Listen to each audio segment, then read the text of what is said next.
ஒரு சிறிய கிராமத்தில் கபீர் என்ற ஒரு இளம் சிறுவன் வாழ்ந்து வந்தான். அவன் புத்திசாலிதான். ஆனால் அவனுக்கு ஒரு பெரிய பிரச்சனை இருந்தது. அவனால் ஒருபோதும் கவனம் செலுத்த முடியவில்லை.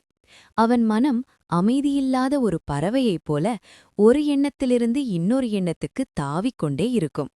அவன் படிக்க ஆரம்பித்தாலோ அல்லது ஏதேனும் முக்கியமான வேலை செய்ய ஆரம்பித்தாலோ சிறிது நேரத்திலேயே விளையாட்டு, மொபைல் அல்லது வேறு விஷயங்கள் அவன் கவனத்தை கவர்ந்துவிடும். படிக்க முயன்றால் நண்பர்கள் நினைவுக்கு வருவார்கள். நண்பர்களுடன் இருந்தால் மொபைல் நினைவுக்கு வரும். ஒரு நாள் அவன் அப்பா சொன்னார், "மகனே, உன் மனம் ஒரு காட்டு குதிரையைப் போல இருக்கிறது. அதை கட்டுப்படுத்தவில்லையென்றால் அது உன்னை தவறான பாதையில் இழுத்துச் செல்லும். உன் மனத்தை ஒழுங்குபடுத்தினால் நீ நினைக்கும் எந்த இடத்திற்கும் அது உன்னை கொண்டு செல்லும்." ஆனால் கபீர் இதை பெரிதாக எடுத்துக்கொள்ளவில்லை. ஒரு நாள் இளம் மக்களை வெற்றியின் பாதையில் பயிற்றுவிப்பதில் பிரபலமான ஒரு முதிய ஞானி குருஜி இருப்பதாக கேட்டான். கபீரின் அப்பா அவனை குருஜியிடம் அழைத்துச் சென்று அவன் பிரச்சனையை விளக்கினார். குருஜி சிரித்துக்கொண்டு கபீருக்கு ஒரு சிறிய கண்ணாடி கோப்பையில் தண்ணீர் கொடுத்து, "இந்த தண்ணீரை ஒரு துளி கூட சிதறவிடாமல் என் தோட்டத்தை சுற்றி நடந்து வா" என்றார். இது எளிதாகத் தோன்றியது. ஆனால் கபீர் நடக்க ஆரம்பித்ததும் பறவைகள் சத்தம், இலைகள் சலசலப்பு, அருகில் விளையாடும் குழந்தைகள், அவன் ஒவ்வொரு முறை சுற்றி பார்த்தாலும் தண்ணீர் சிதறியது. திரும்பி வந்தபோது கோப்பையின் பாதி காலியாக இருந்தது. குருஜி கேட்டார், "ஏன் இவ்வளவு தண்ணீர் சிந்தியது?" கபீர் சொன்னான், "நான் கவனம் சிதறிவிட்டேன்." அப்போது குருஜி சொன்னார், "இந்த கோப்பைதான் உன் இலக்கு. இதிலுள்ள தண்ணீர்தான் உன் கவனம்.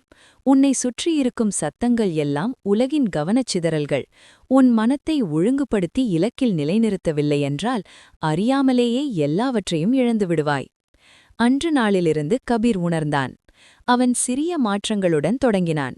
தினமும் ஒரே நேரத்தில் எழுந்தான். மொபைல் பயன்பாட்டை குறைத்தான். அவன் செய்யும் ஒவ்வொரு வேலைக்கும் முழு கவனத்தை கொடுத்தான். ஒவ்வொரு காலையும் சில நிமிடங்கள் தியானம் செய்து மனத்தை அமைதியாக வைத்துக்கொள்ள பயிற்சி செய்தான். ஆரம்பத்தில் கடினமாக இருந்தது.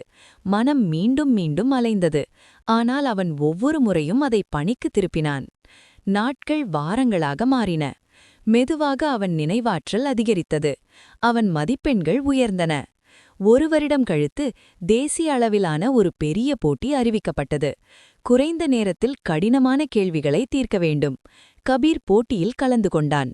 பல மாணவர்கள் பதற்றமடைந்தனர். ஆனால் கபீர் அமைதியாக இருந்தான். ஒரு கேள்வி, ஒரு கவனம். குருஜி கற்றுத்தந்த தண்ணீர் கோப்பையைப் போல. முடிவுகள் வந்தபோது கபீர் வெற்றியாளராக அறிவிக்கப்பட்டான்.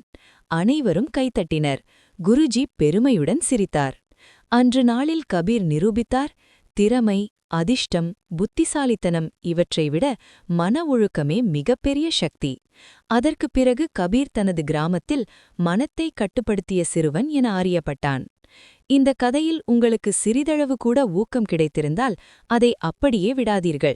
இந்த வீடியோவை லைக் செய்யுங்கள், நம்பிக்கை தேவைப்படுபவர்களுடன் பகிருங்கள் மற்றும் இந்த வலிமையும் ஞானமும் நிறைந்த பயணத்தில் எங்களுடன் தொடர சப்ஸ்கிரைப் செய்யுங்கள்.